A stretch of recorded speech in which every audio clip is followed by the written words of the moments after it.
Chapter 2. Troubles Begin.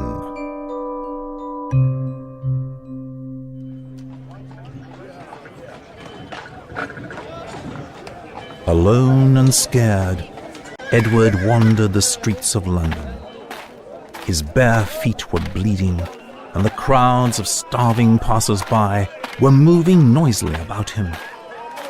It had grown dark when an angry, shouting man stopped him. Ha! Where were you all day?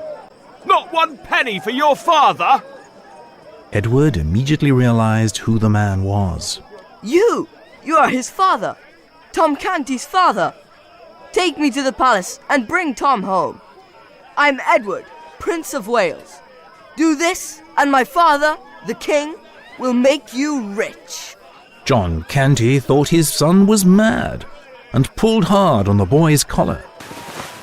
You come home without a penny and tell me you're a prince? I'll break your bones!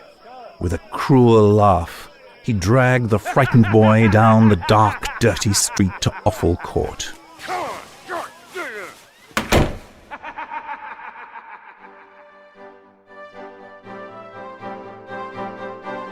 Meanwhile, back in the palace, Tom had started growing bored of playing with all sorts of beautiful things.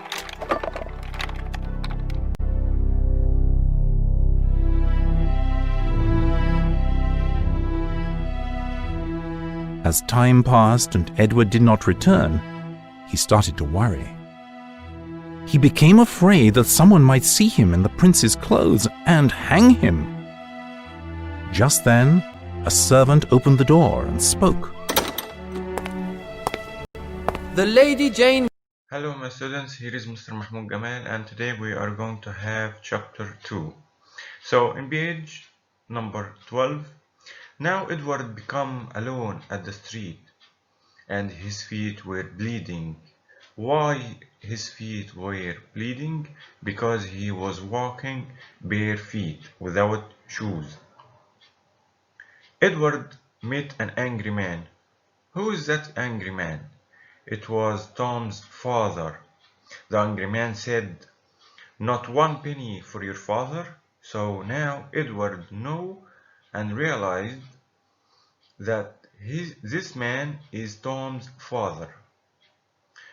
Edward asked Tom's father to take him to the palace, and the king will make him rich.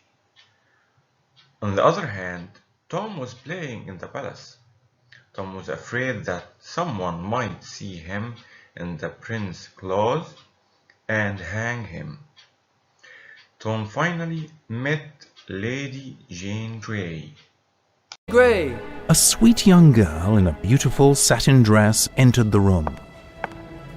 Tom didn't know what to do and fell to his knees in fear. The Lady Jane was shocked and scared too. What is wrong, my prince? Why are you on your knees? Tom looked up in despair. Fair lady, I am not the prince. I am Tom Canty from Offal Court. Please find the prince and let me go home. At this, the young girl ran from the room screaming. Ah! Ah! The prince! The prince is mad! Terrible rumors spread across the palace about the young king's health.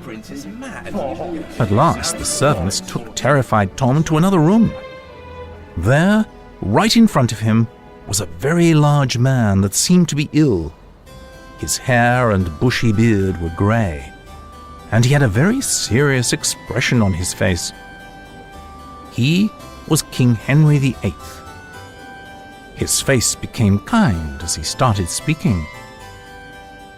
My dear Edward, have you come to see your father, the king? The old man's last words startled Tom. The king? Nothing can save me from hanging now.